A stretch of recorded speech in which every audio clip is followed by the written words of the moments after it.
kemudian dianiaya sedemikian brutal dan sedemikian biadab.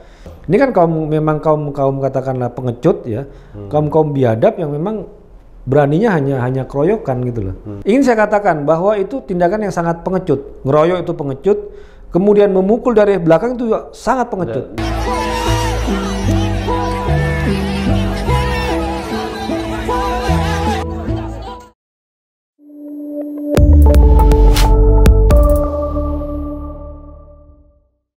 Rekan RKN, kita kembali bertemu dalam ngobrol santai bersama saya Jerry Sumampo, membicarakan isu-isu aktual yang terjadi dalam kehidupan kemasyarakatan dan kebangsaan kita. Kali ini kita akan membicarakan masih ada hubungannya atau masih ada kaitannya dengan demo yang dilakukan oleh mahasiswa pada tanggal 11 yang lalu, yang saya kira kita tahu semua menelan korban ya, atau terjadi penganiayaan terhadap seorang dosen atau seorang aktivis hak asasi manusia, kebebasan beragama dan berkeyakinan, dan orang yang selama ini juga kritis terhadap isu-isu radikalisme, terorisme dan lain-lain, Ade Armando. Nah, bersama saya dalam ngobrol santai kali ini sudah hadir teman saya juga, Mas Guntur Romli ya. Ya, Bung Jerry. Ya, selamat datang Mas. Terima kasih. Ya, terima kasih sudah menemani saya untuk ngobrol-ngobrol santai ini. Nah, Mas Guntur ini sebetulnya sama-sama dengan Bung Ade Armando di sebuah lembaga yang belum lama ini saya kira dideklarasikan ya, namanya PIS.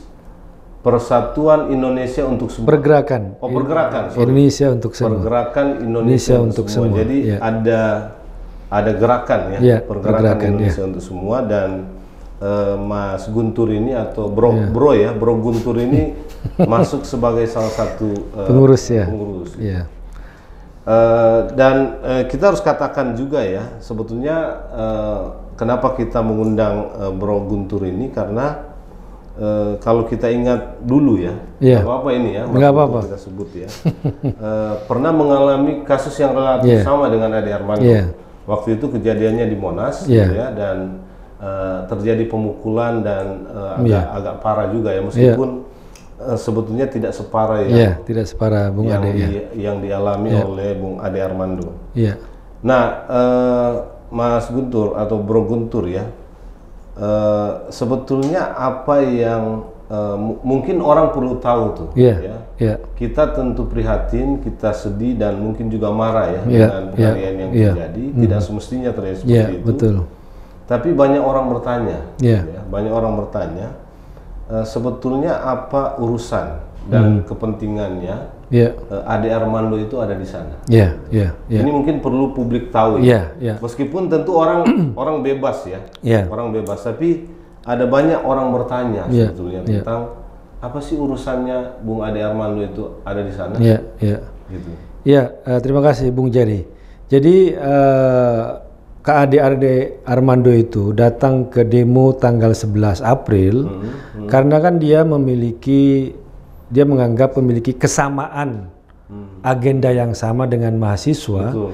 Yaitu menolak penundaan pemilu dan perpanjangan masa jabatan presiden. Dan 3 periode presiden dan 3 periode atau apapun lah istilahnya itu. Karena bagi Kak Ade Armando ini penting dalam memperkuat konstitusi dan demokrasi kita. Dan ini juga jadi tujuan dari pergerakan Indonesia untuk semua. Bagaimana mewujudkan Indonesia tanpa diskriminasi, Indonesia yang toleran, termasuk juga Indonesia yang demokratis. Demokratis dalam arti demokratis adalah suara rakyat, itu harus dihormati ya. Kalau memang sudah 5 tahun 5 tahun, jangan lagi ditunda pemilu. Bagian di situ. Nah, jadi datang kemudian juga dia ingin meliput memberikan support YouTuber juga dia di Cokro TV dan juga di PIS yang agendanya itu adalah melakukan pencerahan terhadap masyarakat melalui media sosial, melalui YouTube dan sebagainya. Dia datang dan memang tidak disangka kemudian dia diserang dengan tuduhan penistaan agama, halal darahnya ya. Kemudian dianiaya sedemikian brutal dan sedemikian biadab. Yang perlu Anda ketahui bahwa Ade Armando itu umurnya sudah 60 tahun, bukan muda lagi. Kalau saya waktu Monas, kalau saya waktu Monas itu kan masih umur sangat muda, waktu jadi korban pemukulan mereka, dan itu juga datang, kemiripannya juga sama. Waktu itu tanggal 1 Juni 2008, hari lahir Pancasila, dan waktu itu masih belum menjadi hari lahir Pancasila yang resmi. 2008 kan baru tahun berapa? 2010-an ya kan, setelah itu kan baru ada namanya perayaan hari lahir Pancasila. Artinya secara resmi ditetapkan ya. Sebelum itu kan kita hanya mengingatkan. Kemudian tapi kan waktu itu kita dituduh pembela Ahmadiyah ya kan waktu itu, kemudian diserang, kita dianggap pembela Ahmadiyah, dianggap penista agama juga, diserang, dipukul, dan persis apa yang terjadi kepada Bung Ade Armando ini. Dan kalau kita lihat memang Bung Ade ini memiliki katakanlah konten, memiliki podcast, memiliki konten-konten yang kuat ya di media sosial ya, yang kritik ya. Dan dia kritik isunya memang macam-macam ya. Tapi saya melihat Ade Armando ini kan punya argumentasi dalam mengambil sikap ya. Dia tidak malu mengatakan bahwa saya adalah pendukung Jokowi. Ya, itu kan sebagai sikap politik. Itu yang mau saya tanya sebenarnya, kan dia pendukung Jokowi ya. Dan jelas di konten-konten media sosialnya itu terlihat terang-terangan. Nah, sementara isu yang dibawa itu gitu ya, menyangkut Jokowi.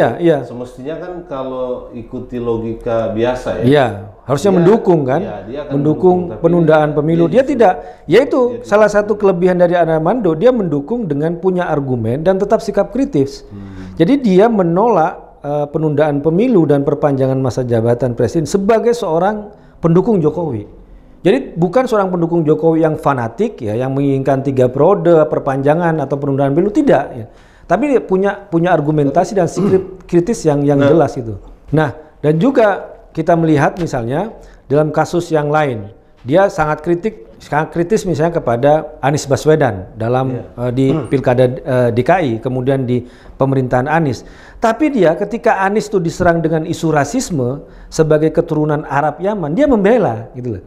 Jadi dia tidak membenarkan serangan rasis kepada Anies Baswedan, serangan hoax kepada Anies Baswedan, enggak. Dia mengkritik berdasarkan data, berdasarkan argumentasi. Nah, ini yang sama dengan ketika dia membela Ahok waktu itu yang diserang juga karena isu-isu rasisme, isu politisasi agama, dan dia tolak, dan dia konsisten. Siapapun ya, apakah dia merupakan apa yang disebut dengan teman dia atau lawan dia tetap memiliki porsi yang kuat, atau juga agenda-agenda keislaman misalnya.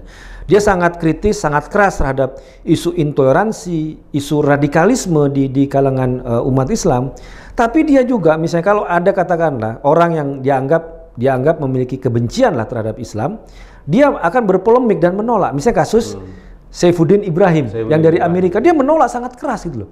Nah, jadi dalam banyak kesempatan dia juga beropini membela katakanlah membela Kristen ya. Dia membela Kristen, dan dia sebut bahwa fenomena seperti Saifuddin Ibrahim itu membahayakan relasi antara umat Islam dengan umat Kristen yang ada di Indonesia. Jadi dia anti Rizik Syihab sebagai tokoh dari intoleran, tapi juga anti Saifuddin Ibrahim yang bisa merusak hubungan harmonis antara Islam dan Kristen di Indonesia.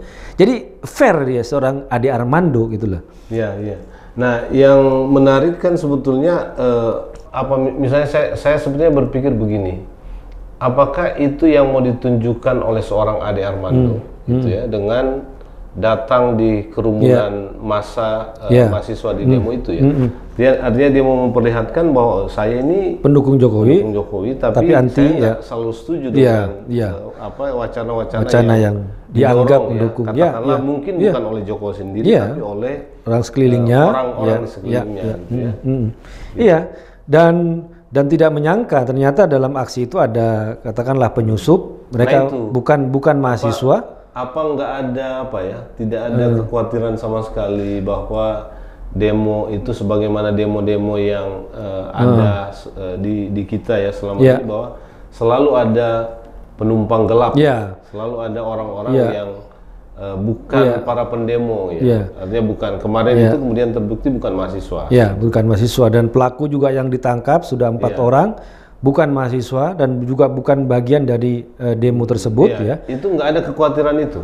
Kalau kita paling tidak yang yang bro apalah. Ya, kalau percakapan di PIS. Menurut saya KAD ini kan selalu positif melihat katakanlah suatu fenomena atau karena dia merasa memiliki agenda yang sama dengan mahasiswa dan juga yang turun adalah mahasiswa dia di UI, dia ada seorang dosen senior di UI ketemu dengan mahasiswa. Kalau memang ya kita bisa argumentasi, kita bisa berdebat dan itu terbukti misalnya rekaman dia ada debat misalnya dikatakanlah di jalan, ternyata yang kelompok sana tidak siap dengan debat, kalah dalam kekuatan narasi dengan Ade Armando, mereka dengan kekuatan fisik melakukan pelecehan ya.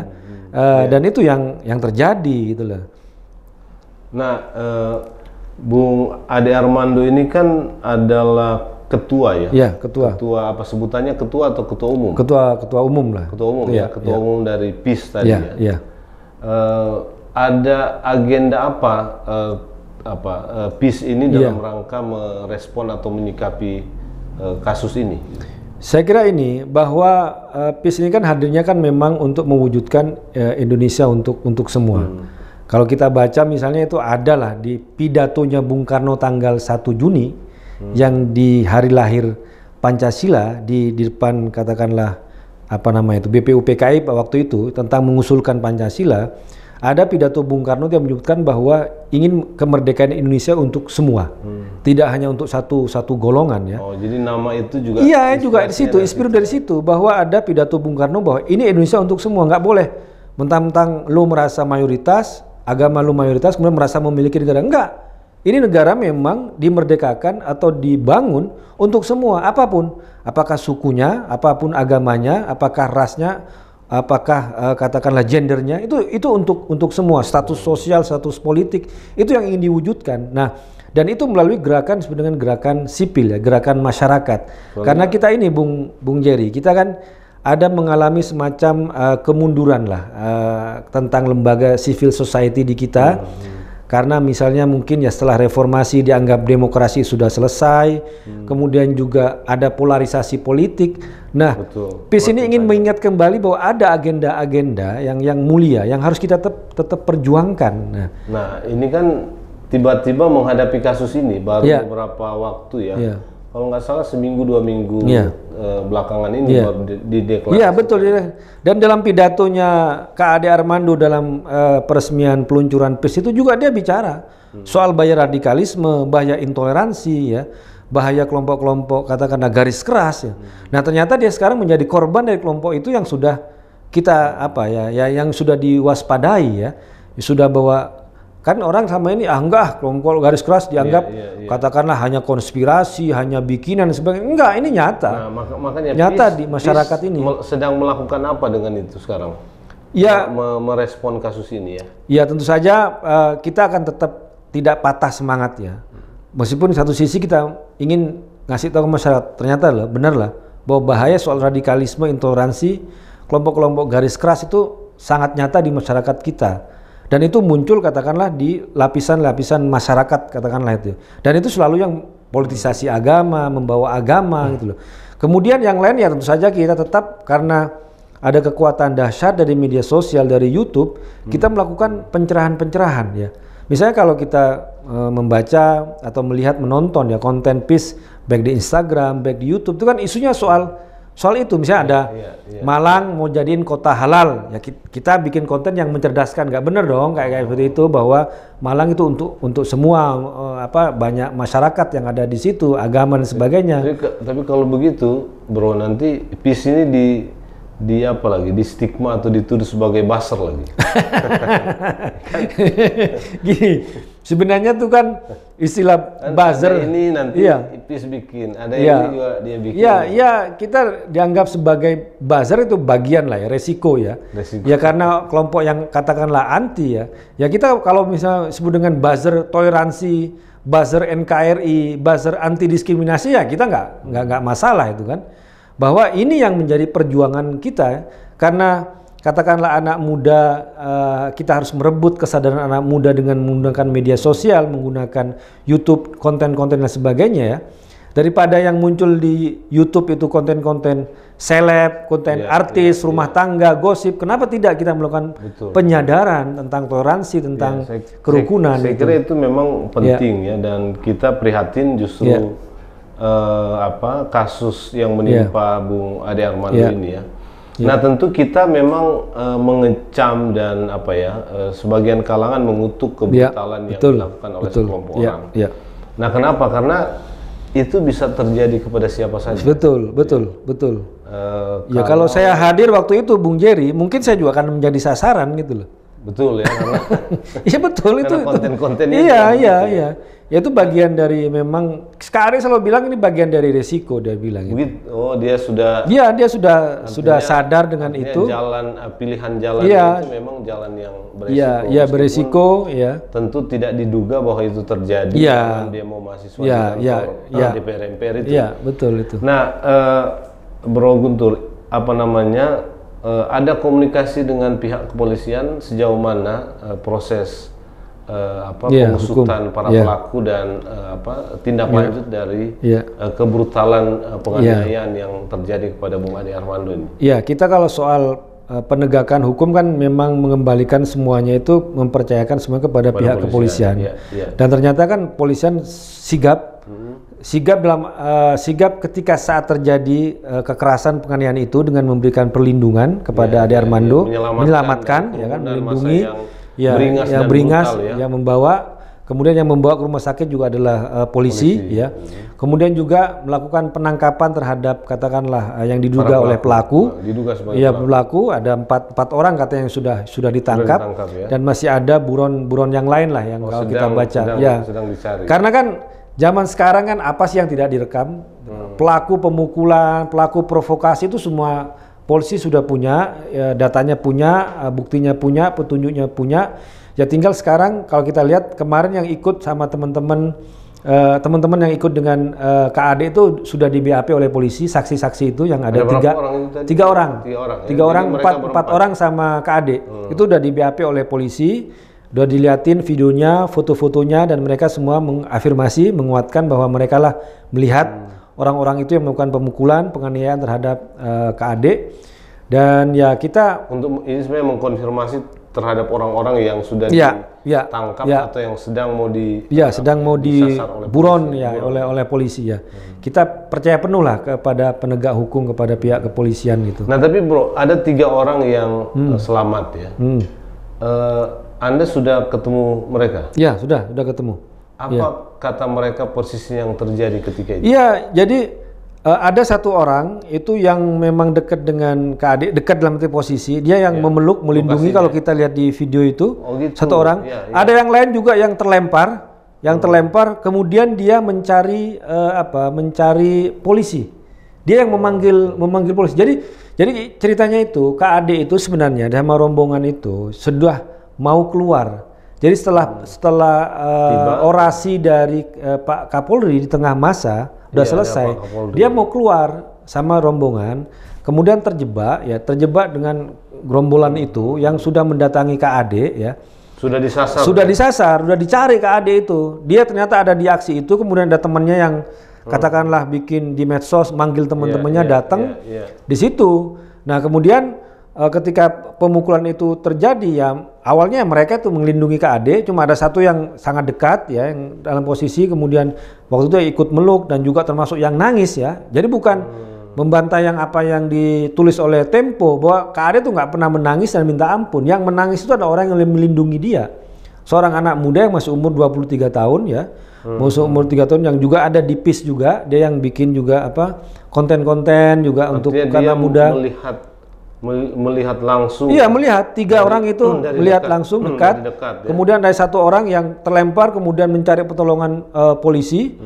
Waktu itu ya dia datang ke polisi, ternyata polisi juga ada 4 orang katanya dia waktu yang luka-luka di ambulan itu. Kemudian dia menemui polisi, datang 4 orang polisi yang menyelamatkan. Setelah itu baru ada rombongan polisi yang menyelamatkan dan membawa KAD itu ke DPR gitu.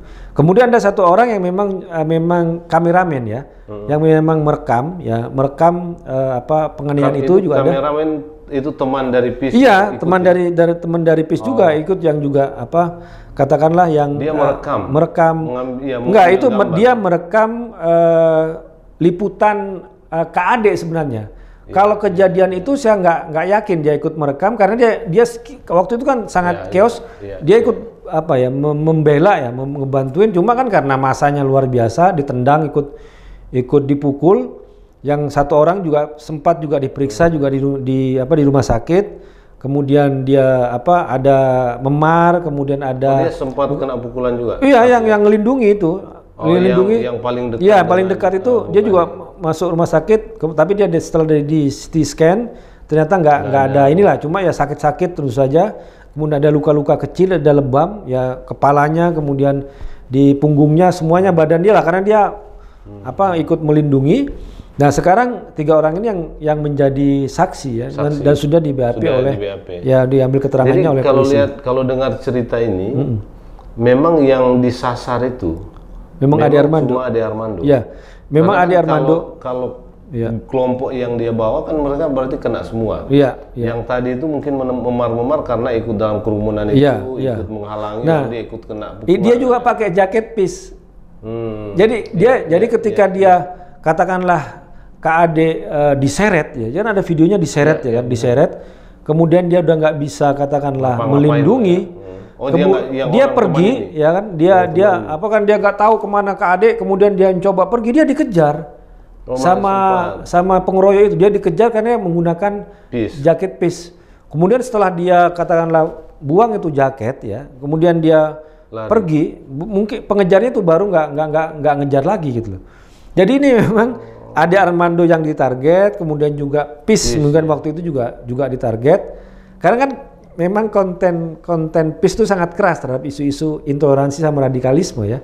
Kalau kita baca tonton di Instagram, di aplikasi Hello itu, kemudian di YouTube, kemudian di TikTok juga ada lah itu video-video itu.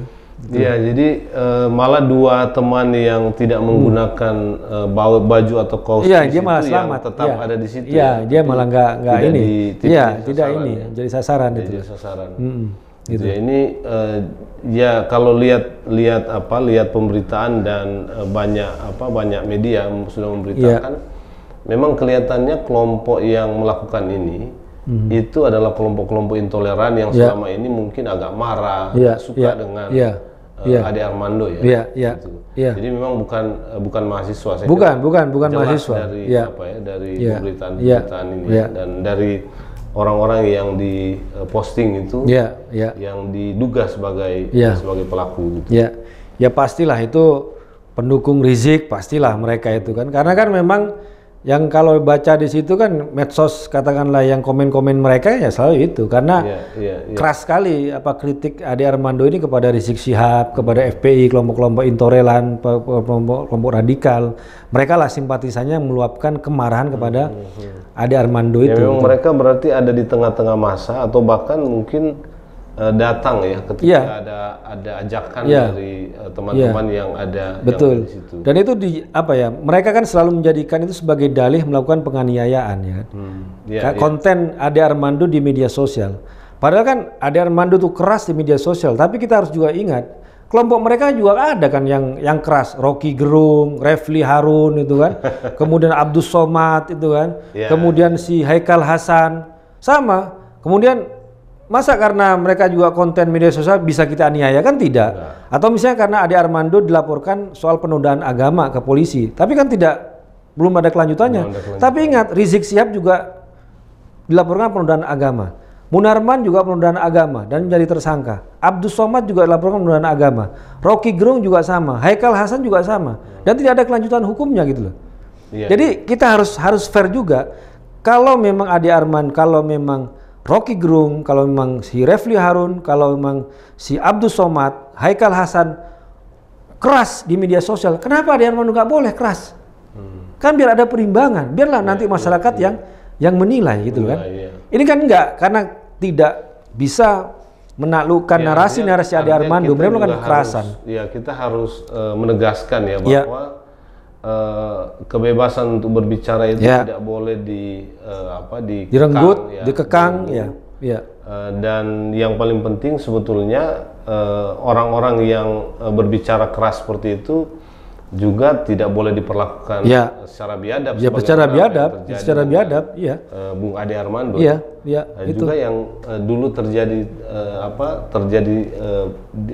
pada Anda ya di kasus Monas. Iya, kasus Monas itu ya. Nah, jadi kita berharap sebenarnya Bro Guntur, pihak polisian itu segera memperjelas kasus ini, siapa pelakunya, apa motifnya gitu ya. Betul. Dan saya kira memang menindak secara tegas ini karena ini mengancam siapa saja yang suka bersuara kritis atau suara berbeda terhadap siapa saja kepada pemerintah atau kepada kelompok-kelompok yang ada di masyarakat. Jadi ini tantangan bagi pihak kepolisian saya kira supaya ada semacam efek jera dan ini tidak terjadi lagi karena kita ini takut juga kalau begitu ya. Gitu. Jangan takut Bung Jerry. Jangan takut ya. Kita punya Tuhan. Iya.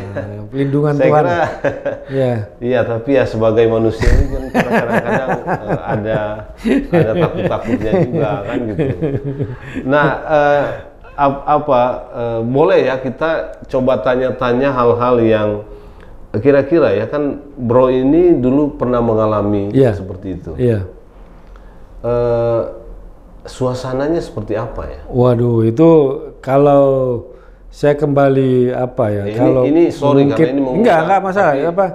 Apa namanya waktu itu menurut saya itu ketika kita dalam posisi itu kita tuh hanya ada dua pilihan, Bung Jerry.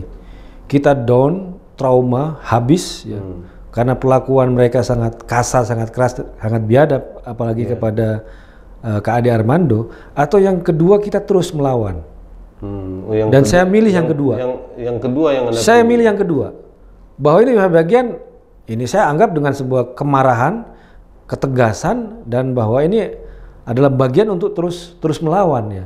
Karena kalau kita tidak melawan, kita down, kita habis gitu loh. Dan itu refleksi Anda ya. Iya. Dan ketika ketika menyambut Kak Ade katakan dari ambulan ya, turun dari ambulan polisi kemudian dibawa ke IGD waktu itu. Kak Ade itu semangat perlawanannya itu masih ada. Dan masih bela itu saya katakan tadi, masih bela itu mahasiswa. Enggak, itu yang royok saya bukan mahasiswa. Itu penyusup, mereka bukan Anda mahasiswa. Sempat ketemu dan ngobrol sebelum masuk. Dan mereka itu orang-orang pengecut kata Ade Armando. Jadi memang harus memilih untuk ngelawan gitu loh.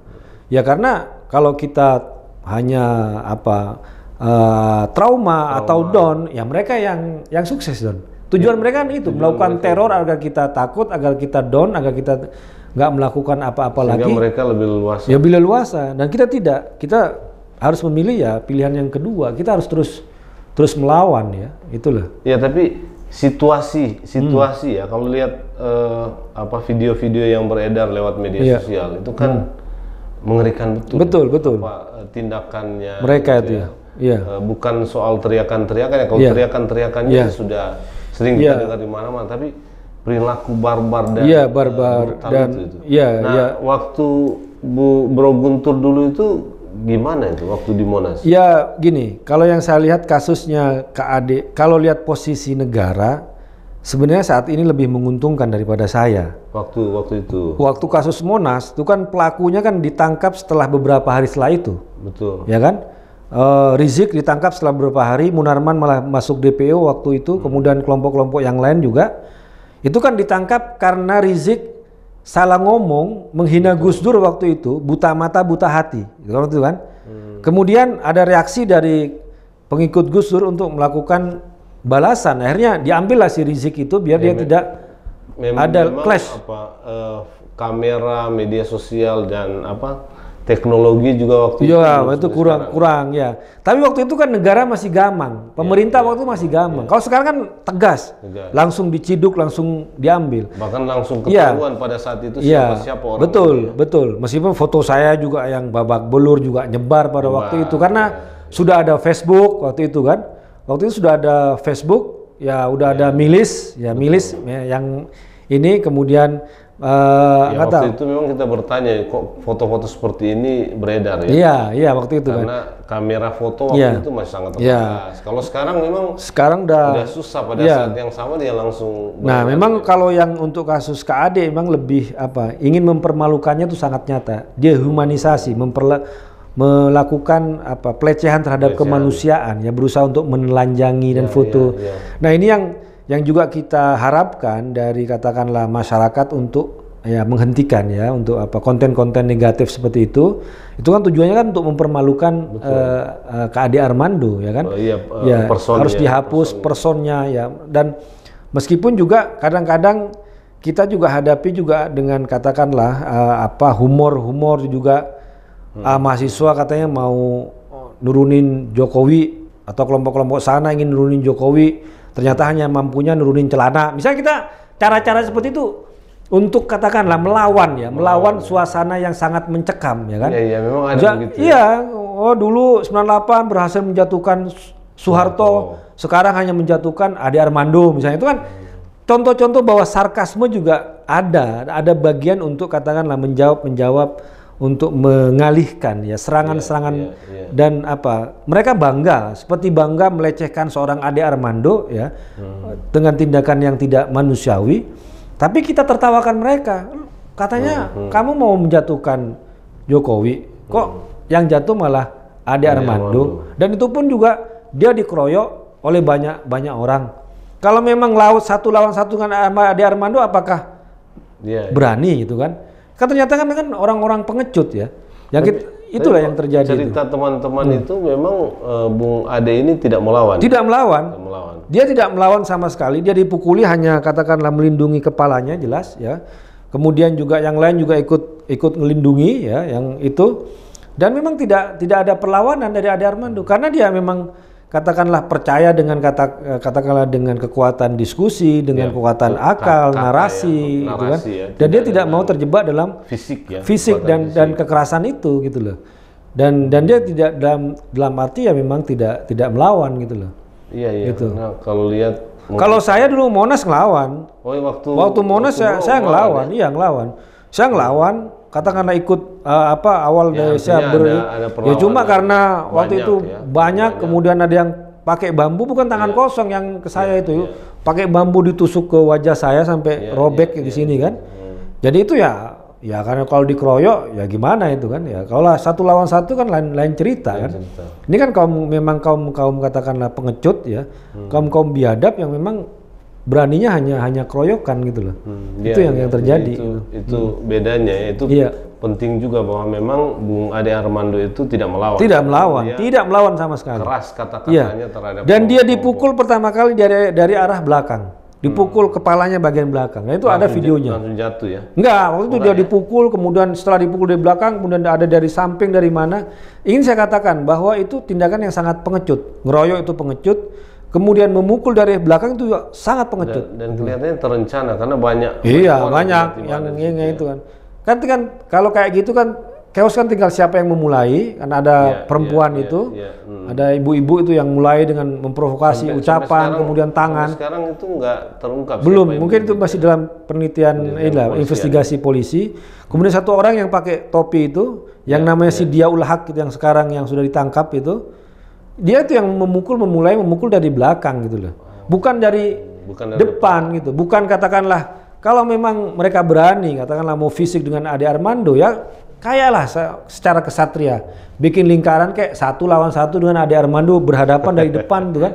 Ini kan orang-orang pengecut yang hanya mukul dari belakang, main keroyokan, ingin melakukan pelecehan kayak gitu yang terjadi itu kan. Gitu Bu. Iya,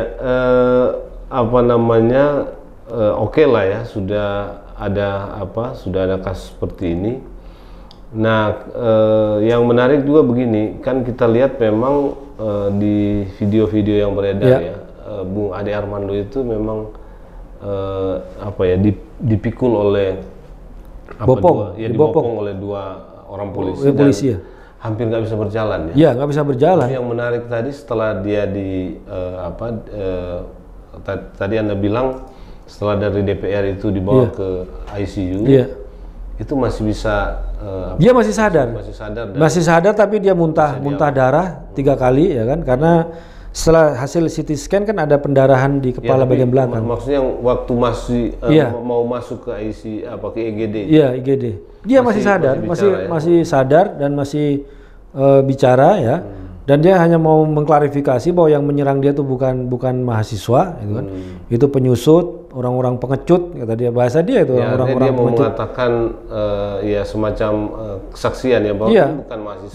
Bukan mahasiswa yang apa katakanlah yang royok dia. Ya karena opini yang lalu terbentuk juga ini kan mahasiswa ya. Kalau lihat paling tidak waktu berita itu muncul dan belum berita-berita di online ya, belum ada video. Kalau video itu memang jelas bahwa yang melakukan pengeroyokan itu memang bukan mahasiswa gitu. Karena dari sisi postur dan wajah aja udah dan ini kan kalau mahasiswa pakai jaket alma mater. Mereka kan tidak semuanya itu kan, bagian baju biasa semua. Dan mahasiswa kalau kita di video kan malah ikut katakanlah melerai, membela, membentengi, menghalangi, itu kan yang pakai jaket alma mater itu kan. Justru kalau nggak ada mahasiswa mungkin mungkin lebih parah. Saya kira lebih parah ya. Lebih mengerikan malah ya. Iya. Gitu. Nah, Bro Guntur, gimana keadaan Bung Ade sekarang? Ada teman-teman yang datang, saya lihat. Dia teman-teman PIS dan teman-temannya lah ya di Kalau dia sadar, tapi secara fisik memang tetap butuh perawatan, tetap butuh perawatan, butuh pengobatan ya. Ya kalau dikatakan apakah dia baik-baik saja, tentu saja tidak, karena dia kan masih di rumah sakit, artinya dia masih sakit itu kan. Dan ya kita sama-sama doakan lah ya, berdoakan. Dan bagaimana kita memberikan dukungan moral ya kepada Ade Armando, karena dia luar biasa korban penganiayaan dan juga pelecehan. Dan setelah ini kan masih ada proses pengadilan. Betul. Dia akan ketemu dengan pelakunya, dia akan bersaksi di pengadilan bahwa untuk menghukum, penegakan hukum. Jadi memang pilihan kita, Bung Jerry, dengan demokrasi, dengan penegakan hukum memang akan lebih panjang ya. Kalau mau jalan pintas kan sama aja kayak mereka, tinggal order orang untuk melakukan balas dendam, gitu kan? Bayar balas dendam, itu kan? Melakukan tindakan kekerasan yang sama itu selesai cepat, gitu kan? Tapi kan kita itu di luar dari apa yang kita perjuangkan. Ada demokrasi, ada penegakan hukum. Anda alami juga dulu ya, ketika kasus Monas, ya 1 Juni, jadi 1 Juni kasus Monas, kemudian mulai pengadilan itu bulan Agustus. Itu udah sembuh ya? Itu udah, kalau dikatakan sembuh total belum. Tapi maksudnya sudah keluar dari rumah? Ya, kalau saya kan 4 hari di rumah sakit ya, setelah dioperasi perban. Tapi itu kan belum kering semua. Kemudian masih katakanlah ada gangguan untuk pernafasan dan sebagainya. Ya kemudian saya terpaksa harus katakanlah datang ke pengadilan, bersaksi untuk kejadian-kejadian kekerasan, dan itu menjadi tenaga dan butuh support tersendiri itu. Tidak mudah secara psikologi, secara fisik ya, secara semuanya lah butuh dukungan dari teman-teman, karena mereka juga pasti datang akan membawa gerombolan dan akan bertemu lagi. Jadi mereka pasti akan datang membawa gerombolan. Itu saya yakin itu. Mendukung sebagaimana biasa. Dan kita juga pasti akan berhadapan lagi dengan kelompok-kelompok seperti itu gitu lah. Gitu. Ada planning dari PIS untuk ini menghadapi proses pengadilan? Ya, kita tidak mendampingi Bung Ade. Ya, kalau kita kan katakanlah kalau untuk kuasa hukum sudah ada. Kemudian juga untuk katakanlah ke polisi juga sebagai saksi, panggilan polisi, sebagai BAP dan sebagainya kita lakukan itu kan. Kemudian juga untuk yang lainnya tentu saja kita menggalang dukungan lah untuk pembelaan terhadap KAD itu. Tapi ya syukurlah kita mendengar kabar memang Bung Ade mengalami proses perbaikan kondisi fisik ya. Meskipun belum sebagaimana tadi katakan belum sungguh-sungguh baik ya. Ini baru fisik, Bung Jerry. Betul. Karena Bung Ade itu sampai sekarang masih belum diperbolehkan memegang HP. Jadi dia tidak tahu itu foto-foto dia, video dia. Betul. itu dia tahu. Iya. Yang jadi, tadi memang ada kesengajaan. Iya, itu kan butuh. Kalau saya sendiri, ketika saya melihat wajah saya sendiri di foto, bagaimana luka kemudian di tengah masa. Iya, tengah masa itu ada gimana itu ya? Dan itu sekarang ketakutan dan trauma sendiri ya kalau kita mau jujur. Malu juga. Iya, dan Ade Armando kan lebih brutal, lebih sadis ya apa yang ke dia. Dan itu butuh pemulihan secara psikologis yang lebih panjang dari fisik sebenarnya itu. Nah, itu yang belum ini belum, yang tahap yang ini masih belum. Sekarang masih baru fisik. Bagaimana fisiknya kembali pulih, kembali stabil. Setelah itu baru masuk ke dalam psikologis kan. Ini yang harus betapa beratnya ya. Kalau saya katakan bahwa seorang Ade Armando itu akan mengalami katakanlah penganiayaan dan dampak yang luar biasa, baik secara fisik dan secara psikologis kalau saya berkaca kepada pengalaman saya. Iya, dan itu lebih jauh, tidak ada apa-apanya saya itu ya. Betul. Iya, jadi memang masih butuh dukungan yang konkret ya ke depan. Iya, Bung Jerry. Jadi sekarang ada proses pemulihan fisik yang sedang ditangani. Tapi setelah itu ada psikis. Iya, psikis juga serta pemulihan, kekuatan dan keberanian mental untuk menghadapi proses peradilan yang sudah pasti akan berlangsung. Dan juga keluarga, Bung Jerry, istri dan saya sangat terpukul ya. Sama lah ketika ibu saya melihat wajah saya di perban waktu itu juga nangisnya luar biasa. Sekarang juga istri dari KAD, dari anak-anaknya juga melihat dan ya apalah ya, bagaimana kita melihat orang yang kita cintai diperlakukan sedemikian brutal, sedemikian sadis itu juga. Jadi nggak hanya ke KAD, tapi juga katakanlah kepada keluarga dan juga kepada tentu saja teman-teman dia sendiri yang memperjuangkan agenda ini. Teman-teman katakanlah di PIS yang masih muda-muda itu, masih umur 20, 21 tahun, mereka baru memulai katakanlah terlibat dalam kesadaran ini, tiba-tiba mendapat serangan yang luar biasa. Itu juga butuh pemulihan, penguatan itu. Bung Jerry. Nah, kita sudah memasuki percakapan akhir ya sekarang Bro Guntur. Kira-kira Anda yakin nggak ini kepolisian itu bisa menyelesaikan kasus ini? Ya, kalau menurut penilaian Anda ya? Kalau saya sangat yakin. Sangat yakin karena ada komitmen, karena keberpihakan negara, pemerintah dan juga kepolisian untuk katakanlah memberantas intoleransi, radikalisme, apalagi terorisme ya. Misalnya dengan pembubaran HTI dan FPI itu kan salah satu bentuk ketegasan dari pemerintah. Ini kan anasir-anasir katakanlah yang masih di bawah tanah, tersisa ya. Dan ini yang harus juga dibereskan gitulah. Anda boleh tidak setuju dengan agendanya Ade Armando dengan kontennya, tapi bikin konten tandingan gitu. Bukan melakukan penganiayaan fisik seperti itu. Itu. Ya, saya kira kita berharap pihak kepolisian bisa dengan cepat dan menuntaskan kasus ini. Tentu juga kita berharap Bung Ade Armando bisa cepat pulih, cepat sembuh ya. Saya kira kita memberi dukungan yang full support lah kalau anak-anak muda bilang sekarang ya. Dan tidak hanya terhadap dia tapi terhadap keluarganya juga. Betul. Dan tentu kita mengutuk dan mengecam keras ya perbuatan biadab yang dilakukan oleh kelompok-kelompok tertentu ini atau kelompok-kelompok yang atau orang-orang yang melakukan penganiayaan terhadap Bung Ade Armando. Kita berharap hal-hal seperti ini tidak lagi terjadi di kemudian hari, supaya kita bisa naik kelas sebagai bangsa yang beradab di mata bangsa-bangsa di dunia. Nah, Bung Guntur atau Mas Guntur, Bro Guntur, ini banyak sekali panggilan soalnya. Terima kasih ya. Sama-sama Bung Jerry. Sama-sama. Sudah berbincang-bincang, sudah menemani saya dalam ngobrol santai RKN Media. Salam buat Bung Ade Armando kalau sudah bisa disampaikan. Doa kita untuk beliau dan keluarga supaya segera pulih. Rekan RKN, kita sudah berbincang-bincang tentang kasus mutakhir yang terjadi terhadap teman kita, terhadap seorang aktivis Ade Armando. Kita berharap kasus ini bisa diungkap ya dan ditangani secara cepat oleh pihak kepolisian. Dan yang paling penting adalah kita harus menyatukan tekad sebagai masyarakat dan bangsa. Hal-hal seperti ini kita pastikan tidak terjadi lagi di masa depan. Suara-suara kritis itu kita harus lawan lah, katakanlah, atau kita tandingi juga dengan suara-suara kritis lain ya.